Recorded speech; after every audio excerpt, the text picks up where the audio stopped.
Oke, Assalamualaikum warahmatullahi wabarakatuh. Berjumpa kembali dengan saya Popo Heri ya.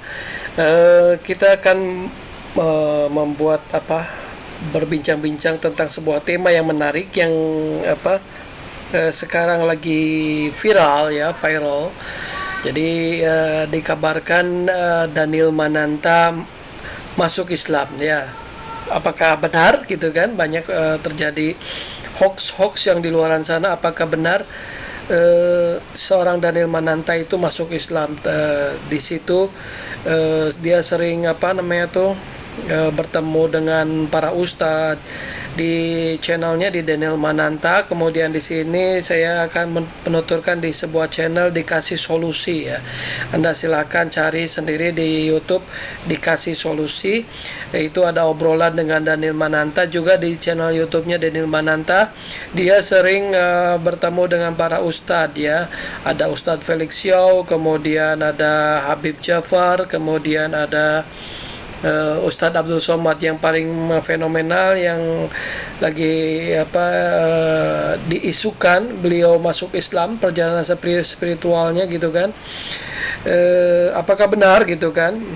Cuma mau yang garis bawahi adalah terlepas dia akan mau masuk Islam atau tidaknya ya, kita sesama muslim kita berdoa ya, semoga beliau diberikan hidayah bisa masuk Islam. Kalaupun tidak ya mungkin kita sebagai umat Islam pun perlu mencontoh bahwa introspeksi pada diri kita, sudahkah kita karena yang saya lihat di video YouTube-nya itu, dia bahkan lebih Islam daripada orang Islam sendiri gitu.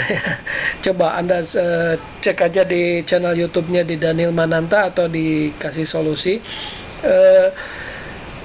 atau dimanapun, di Instagram atau dimanapun, di beliau Daniel Mananta ini sering mengungkapkan kata-kata yang menurut kita oh iya juga ya. Kita perbedaan adalah rahmat. Semua kita dalam Islam pun kita memiliki yang namanya ukhuwah Islamiyah dan ukhuwah insaniyah. Jadi jangan lupa bahwa kita tuh memiliki kewajiban itu untuk menghargai sesama muslim, juga sesama umat manusia. Jadi kita ada hubungan kekerabatan juga manusia, sama-sama keturunan Nabi Adam ya gitu ya. Perbedaan adalah rahmat. Kita tidak boleh memaksakan kehendak kita, lakum dinukum waliyadin gitu ya, untukmu agamamu dan untukku ada agamaku gitu. Tapi yang perlu kita garis bawahi bahwa Daniel Mananta ini dalam perjalanan spiritualnya yang saya tengok itu sangat berat ya. Ini bisa masuk ke dalam ajaran tasawuf ya. Oke, kita simak aja videonya ya. I think sekarang ini holy, normal atau common atau evil gitu. Nah, kalau orang yang common, banyak banget orang-orang kalau misalnya kita tanya, hubungan lo sama Tuhan gimana sih? Enggak lah, yang penting gue baik aja deh. Yang penting gue jadi orang baik. Nanti Tuhan juga paling ini. Tapi dia nggak pernah punya hubungan sama Tuhan. Menurut gue, itu adalah common. Karena orang yang baik ini biasa ya, bilang, itu biasa. Lo mau nggak untuk bisa jadi holy? Aduh, gak akan pernah mimpi dia untuk jadi holy. Tapi ketika kita mempunyai hubungan sama Tuhan balik lagi itu fondasinya. Be holy for I am holy. Supaya kita mempunyai kedekatan itu sama Tuhan. Karena apa? Tuhan akan dekat dengan orang-orang yang kudus gitu. Maksudnya yang holy itu gitu. Holy itu bahasa Indonesia kudus kan? Atau apa? Bahasa kudus. Kalau jadi terpisah dari yang lain. Jadi memang terpisah dari yang lain. Oh yes, that's the word. Separated. Yeah, exactly. Pure. Oke. Jadi kalau misalnya tanya gue, di mata lu Islam itu apa? Sesuatu yang kudus. Oke ya, kita kunci di situ jawabannya. Beliau ditanya itu bagaimana pendapat dia tentang Islam ya, tentang Islam. Beliau mengatakan bahwa Islam itu sesuatu yang kudus atau sesuatu yang suci gitu ya. Beliau juga menganggap bahwa hanya orang-orang tertentu yang tadi dia kan ada ada tingkatannya. Kalau di dalam Islam itu ada tingkatannya, evil, Jadi setan itu kan. Kemudian common, orang-orang yang biasa saja gitu. Ya jadi orang baik saja gitu. Dan holy, orang yang spiritualnya tinggi gitu ya. Itu sama seperti ajaran tasawuf ya. Karena ada, kalau kita ajaran tasawuf itu ada manusia yang khusus, ada yang atau khawas ya. Manusia khusus, ada khusus gitu kan. Nah ini sangat bagus sekali. Jadi karena beliau perjalanan spiritualnya dia tidak mau ingin terus mencari kebenaran, tapi mungkin belum sampai titiknya gitu. Nanti mungkin Anda silakan cek juga perjalanan spiritual Marcel Siahaan yang di juga diwawancarai oleh Daniel Mananta di YouTube-nya Daniel Mananta. Silakan baca, atau mungkin saya akan saya nanti akan review sedikit tentang Daniel Mananta bersama Marcel Siahaan. Jadi Marcel Siahaan. Nah, kemudian dia juga mengungkapkan di channel YouTube dengan Ustadz Abdul Somad. Banyak dia berdialog dan sebagainya ya. Juga dengan Ustadz Jafar ya, Habib Jafar. Nanti silakan. Jadi apakah benar? Tapi kalau menurut saya, walaupun dia belum sampai masuk ke agama Islam gitu, tetapi perjalanan spiritualnya perlu kita acungkan jempol. Bahkan orang Islam sendiri gitu ya, orang Islam sendiri banyak yang lupa. Jadi ada manusia itu ada tingkatannya tadi kan, ada manusia, kalau saya boleh mengatakan, manusia itu ada tingkatan mata, kemudian ada tingkatan pikiran, ada tingkatan hati. Kalau saya bisa mengatakan seperti itu. Jadi ada yang tingkatan manusia itu tingkatan mata, yaitu hanya melihat bintang itu adalah kecil. Ya, itu karena itu seperti anak kecil melihat bintang itu kecil. Tapi kalau tingkatan ilmu pengetahuan itu akan melihat bintang itu besar ukurannya ya, karena menurut ilmu pengetahuan bahkan bintang itu lebih besar daripada bumi sendiri kan gitu kan, kalau menurut ilmu pengetahuan yang kita terima sekarang ya, terlepas dari konsep bumi datar dan lain sebagainya gitu ya. Anggap aja misalnya yang kita lihat itu bukan yang kita dudukin ini bukanlah bumi datar gitu ya, karena perjalanan ilmu pengetahuan itu masih terus akan ini loh kebenarannya gitu, masih ada kebenarannya gitu.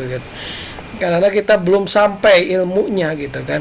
Tadi ada tingkatan mata itu seperti anak kecil melihat bintang ya, hanya untuk melihatnya gitu kan. Kemudian tingkatan ilmu pengetahuan itu akan mengatakan bintang itu besar karena dari mulai ukurannya, cahaya dan sebagainya. Tapi kalau tingkatan hati, bintang itu tetap akan dianggap kecil. Kenapa? Ada lagi kekuasaannya yang lebih besar daripada bintang itu sendiri, yaitu Allah Subhanahu wa taala. Jadi gitu ya.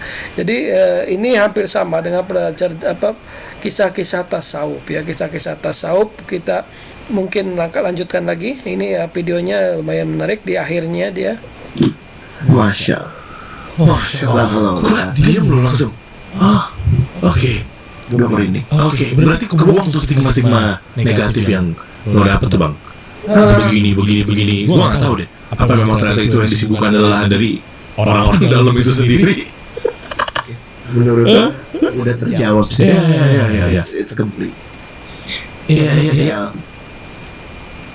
Iya, kita menata aja percakapan kita, menata hubungan baik yang sudah terjaga ini dan meluaskan jadi lebih banyak orang. Daniel datang ke sini yang gua asumsikan kawan-kawan kasus solusi kan mayoritas muslim gitu ya. Iya, banyak banget pelajaran yang bisa ditarik dari sini. Jadi gue mungkin akan menutup dengan sebuah cerita. Oke. Ini cerita dari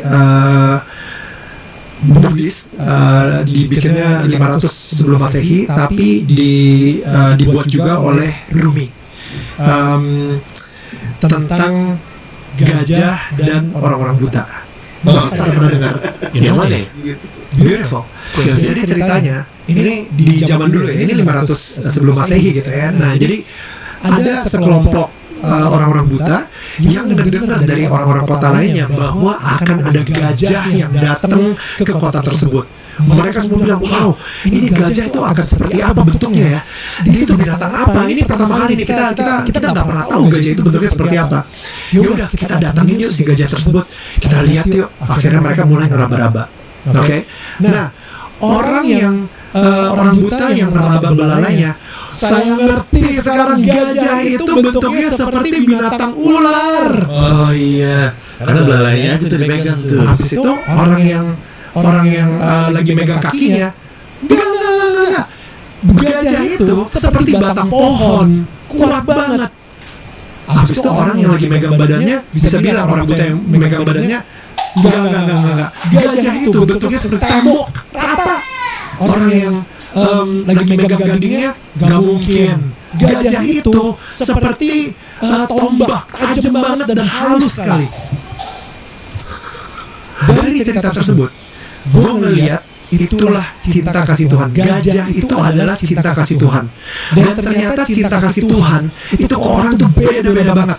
Ke diri beda, ke Coach Rene beda, ke gue beda, ke Uwas beda. Cinta kasih Tuhan tuh luar biasa sekali. Cinta kasih Tuhan itu yang benar-benar seperti samudra, luas banget. Dalamnya kita nggak tahu, masih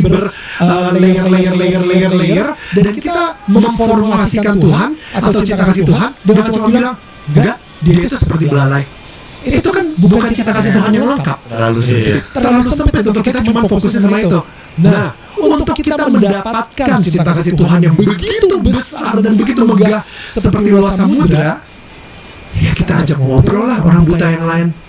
Karena gue sendiri juga salah satu yang buta, yang cuman masih ngelihatnya dari belalainya aja. Tapi gue belum ngobrol nih sama yang buta yang lagi megangin kaki. Apa yang lo rasain? Nah, dan yang lebih mengerikan Apa? pada saat salah satu yang buta merasa dia yang paling melihat. Waduh, Iya udah kan? tuh. Padahal kita sama-sama buta, kita semua masih sama-sama buta. Coba memahami Ego berarti. ego. Oh, Dan ini iya. yang nanti akan dibukakannya. Dan tenanglah, ya semua kebenaran akan dibuka pada waktunya gitu. So for the time being, be kind, be gentle to each other, dan jaga persaudaraan. Iya benar. Jadi gue mengharapkan banget dari podcast Kasih Solusi ini kita bisa bikin orang-orang yang lagi dengar pun juga berubah perspektifnya. Kita mungkin nggak bisa memilih tetangga yang kita punya, tapi kita bisa memilih bagaimana cara kita merespon ke tetangga kita. So, I think gue berharap melalui podcast ini kalian bisa mempunyai respon yang seperti tadi, kind, Ya. gentle, with love, with peace, with joy, dengan sukacita. Ketika tetangga lagi merayakan sesuatu, kita juga ikutan senang sama mereka. Bukan kita malah ikut, siap, kenapa dia bisa? Kalau dia bisa beli mobil baru ya. Iya, Yang dapat mobil baru dia, yang demam kita. Oke. Ini kita udah bahas kemana-mana, detail udah dapet ya. Spiritual banget. Ada pertanyaan pamungkas saya yang akan saya tanyakan kepada Bang VJ Daniel ini. Yaitu, Bang, sebenarnya lo mualaf apa enggak sih?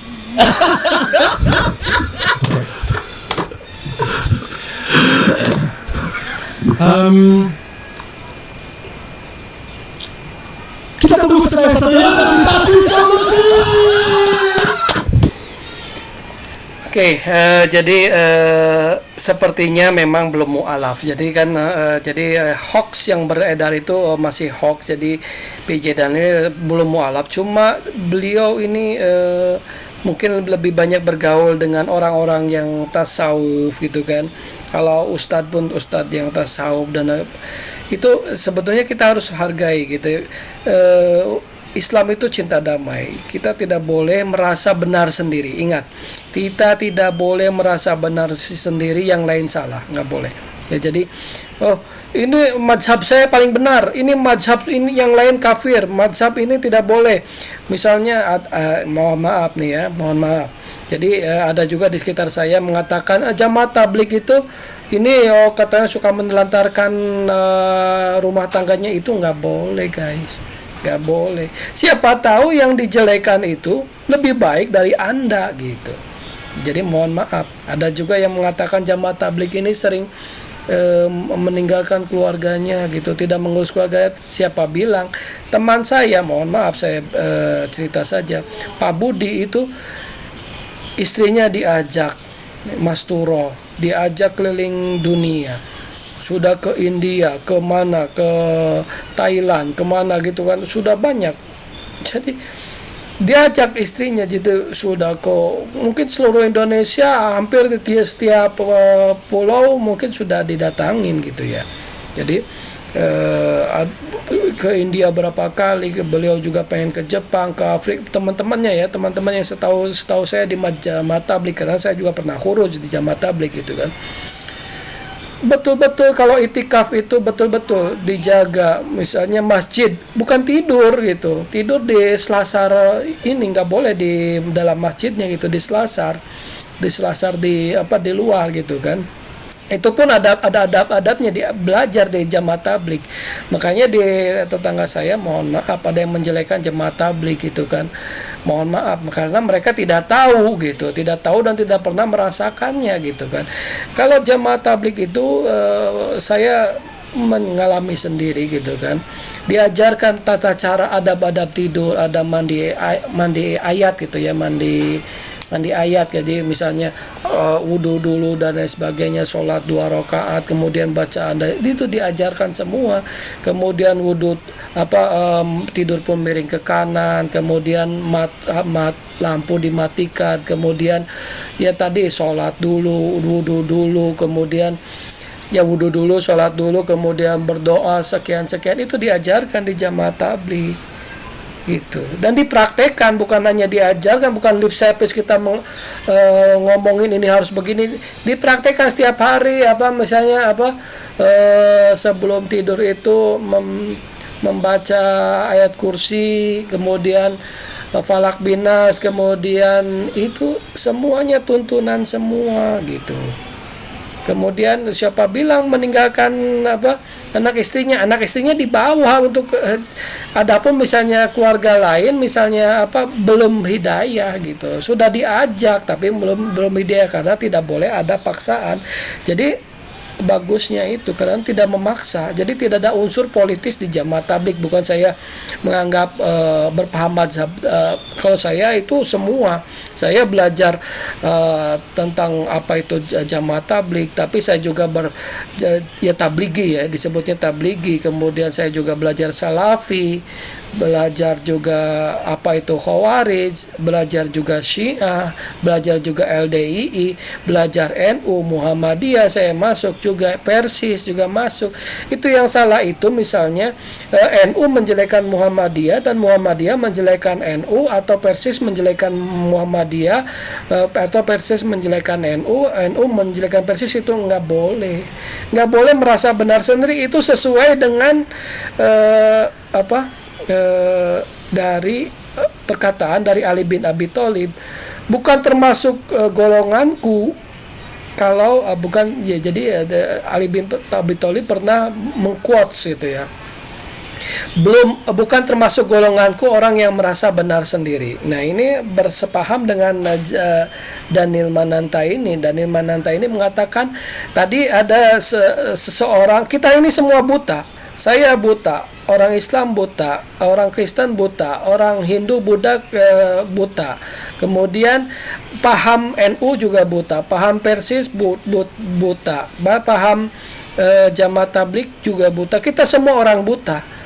Ya, orang buta yang memegang benda yang sama. Contoh tadi gajah. Ya, gajah itu ada yang memegang belalainya, menganggap dalam pahamnya sendiri. Jadi bahwa gajah ini bentuknya seperti ular karena yang dipegang itu belalainya. Ya. Jadi orang yang merasa benar sendiri itu berarti dia hanya memegang belalainya saja gitu. Orang yang menganggap pahamnya yang paling benar gitu, ini saya paham NU yang paling benar, itu juga salah. Nggak boleh juga menjelekan Jamaah Tabligh, nggak boleh juga menjelekan NU gitu ya, nggak boleh guys ya. Kita semua di hadapan Allah itu masih buta, masih ada kekurangan dan masih ada kelebihan. Jadi yang bisa kita lakukan adalah kita ambil yang baiknya, positifnya, saling menghargai, tidak boleh saling mencaci ya, tidak boleh saling menjelekan, semua saling melengkapi gitu. Kita semua orang buta semua. Jangan menganggap bahwa ustadz ini paham nih, saya benar, ini masjid ini punya saya gitu kan. Tidak boleh jamaah tabligh masuk di sini kemudian ngacak-ngacak masjid karena ini jamaah saya, nggak boleh. Nggak ada ya, kalau masjid sudah diwakafkan itu sudah melilik dunia. Pak Jokowi bisa sholat di sini gitu. Pak Jokowi bisa sholat di sini, Ustadz Abdul Somad bisa sholat di sini, Habib Rizik juga bisa sholat di sini, kemudian Habib Bahar Smith bisa disolat di sini. Itu masjid kalau sudah diwakafkan udah milik semua. Jadi nggak boleh ini masjid saya, ini jemaah tabligh nggak boleh masuk, nggak boleh. Atau misalnya nggak boleh misalnya paham Persis masuk gitu, ceramahnya harus diisi oleh paham-paham NU, nggak boleh gitu. Atau masjid Persis nggak boleh diisi, itu nggak boleh juga. Jadi nggak boleh juga membid'ahkan sholawatan, nggak boleh juga membid'ahkan tahlilan. Kita berjalan masing-masing gitu ya. Berjalan, boleh yang kunut menjelekan yang tidak kunut gitu, karena semua ada pahamnya, ada mazhabnya. Kita nggak boleh gitu saling merasa benar sendiri. Yang tadi saya bilang bahwa seseorang memegang gajah itu ada yang bisa memegang cuma belalainya saja, ada berarti gajah itu seperti ular gitu karena yang dipegang belalainya, atau seperti gading itu kan cuma halus dan runcing ujungnya, itu karena yang dia pegang cuma gadingnya. Atau seperti pohon tadi, ada yang karena yang dipegang kakinya gitu. Atau enggak gitu, gajah itu besar gitu karena dipegang badannya gitu. Kita semua buta ya. NU buta, Muhammadiyah juga buta, kemudian Persis juga buta gitu. Kalau kita berpaham karena semuanya orang buta, jadi memegang benda yang berbeda, kita tidak boleh menganggap bahwa paham kita yang paling benar. Kita semua buta. Karena apa? Kita tidak bisa melihat kekuasaan Allah yang begitu besar ya, karena saking maha kuasanya ada spot-spot yang tidak bisa kita ini gitu ya, kita bisa menganggap benar sendiri kita gitu kan. Semua gaib itu, semua gaib. Jadi walaupun 80% sudah diungkapkan di Al-Quran, tetapi ada 20% yang masih gaib gitu kan ya, masih gaib atau belum terjadi gitu kan. Seperti adanya hari kiamat itu kan belum terjadi. Sampai terjadinya hari kiamat ada berita-berita di Quran itu yang belum terjadi, 80%-nya sudah terjadi gitu. Artinya Quran ini sudah benar gitu kan. Jadi tapi kita juga tidak boleh menjelekan ini Kristen ini gitu kan. Misalnya ada orang yang mengucapkan selamat Natal, kita harus menghargai gitu. Karena itu makanya saya bilang ada ukhuwah insaniyah, ukhuwah sesama manusia, ada ukhuwah Islamiyah gitu. Ya, ada ukhuwah Islamiyah. Pendapat kita jangan dipaksakan untuk pendapat orang lain. Walaupun misalnya kebenaran kita gitu kan, kita anggap benar gitu kan, sudah gitu, kita cuma menyampaikan, tetapi tidak bisa ini kafir ini tidak boleh, nggak boleh. Atau merasa benar sendiri itu nggak boleh. Paham ini yang tadi saya bilang bahwa misalnya masjid ini nggak boleh dimasuki jamaah tabligh, itu salah, keliru. Jadi masjid itu semua harus boleh pakai, harus memakmurkan masjid itu gitu. Yang di kita itu yang terjadi, jamaah tabligh nggak boleh di sini, nggak bisa, atau bisa Persis nggak boleh masuk sini. Kemudian ceramahnya yang itu saja diisi oleh paham tertentu saja, itu juga nggak boleh gitu. Apakah nanti masyarakat bingung? Silahkan saja masyarakat memilih gitu. Jadi bagusnya itu kalau sebuah masjid itu diorganisir ini. Bahkan kalau di Majalengka itu Ustadz itu kalau nggak salah kalau 1 tahun 52 minggu gitu ya, 1 tahun diisi ya, paling Ustadz itu dalam setahun cuma ceramah berapa kali saja gitu kan dalam setahun itu. Ini ada yang Ustadz setiap bulan ceramah di situ-situ aja karena tidak mau menerima paham-paham yang lain, itu tidak boleh gitu. Jadi Ustadz itu nggak boleh memilih ini paham ini yang boleh masuk sini, nggak boleh. Bahkan kita harus mengundang ini banyak nih Ustadz ini. Jadi kalau bisa ya terus aja gitu diganti gitu, 52 minggu itu ya diganti, nggak boleh Ustadz yang sama gitu. Bukan bukan kontinuitas juga gitu. Jadi karena gini, ilmu itu untuk diamalkan, bukan hanya untuk didengar loh. Tausiah boleh, tapi bukan hanya untuk didengar, diamalkan. Biarkan audiens yang memilih. Oh, ini paham, ini benar. Itu terserah audiens. Jadi jangan kita menggiring manusia itu ke dalam paham atau mazhab tertentu gitu. Mazhab aja tadi ada perbedaan antara Hanafi sama Maliki saja itu ada 1400 perbedaan loh. Gitu. Hanafi Maliki itu ada 1400 perbedaan gitu. Jadi tapi tidak bisa menganggap yang paling benar ada Hanafi gitu atau Maliki atau Syafi'i gitu, nggak bisa ya. Jadi kita tidak boleh merasa paling benar sendiri, jadi atau menggiring masyarakat ke dalam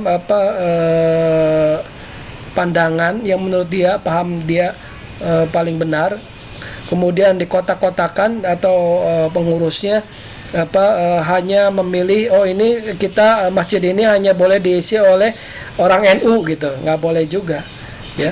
Jadi saya anggap saja masukan gitu pada pengurus masjid bahwa yang terjadi di Malaysia, di Indonesia, di dunia luar itu kalian harus tahu gitu, bahwa mereka itu tidak dikotak-kotakan gitu. Kita tidak boleh dikotak-kotakan gitu.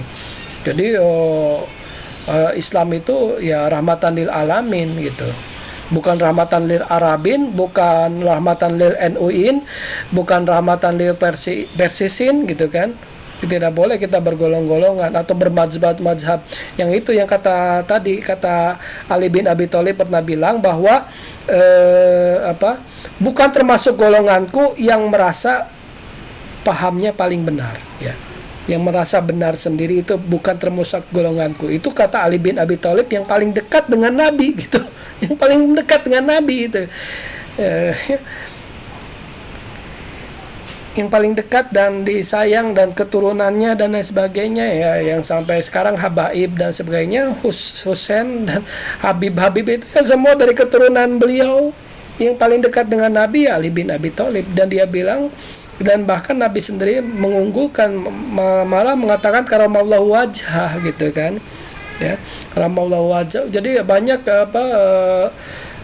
bukan saya membedakan bahwa beda-beda ya. Abu Bakar ini kelebihannya bahwa beliau itu mencurahkan semua hartanya gitu kan. Nah, kalau ditimbang imannya Abu Bakar itu maka tidak akan setara dengan Abu Bakar imannya seluruh penduduk dunia. Itu beliau juga meninggikan Abu Bakar gitu. Tapi tidak merendahkan Ali gitu. Juga tidak meninggikan Ali, tidak merendahkan Abu Bakar. Jadi begitu kalau Nabi Muhammad itu begitu gitu. Ya. Tapi Ali bin Abi Thalib itu dibesarkan Ali bin Abi Thalib juga itu dekat dengan Nabi itu dikatakan bahwa dia adalah kunci ilmu pengetahuan ya.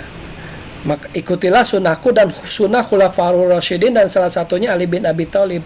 Dan Ali bin Abi Thalib pernah bilang bahwa bukan termasuk golonganku ya orang yang merasa benar sendiri ya. Itu makanya saya bilang bahwa kita tidak boleh menganggap paham kita yang paling benar, orang lain salah gitu, nggak boleh ya. Oke, wa'fu minkum.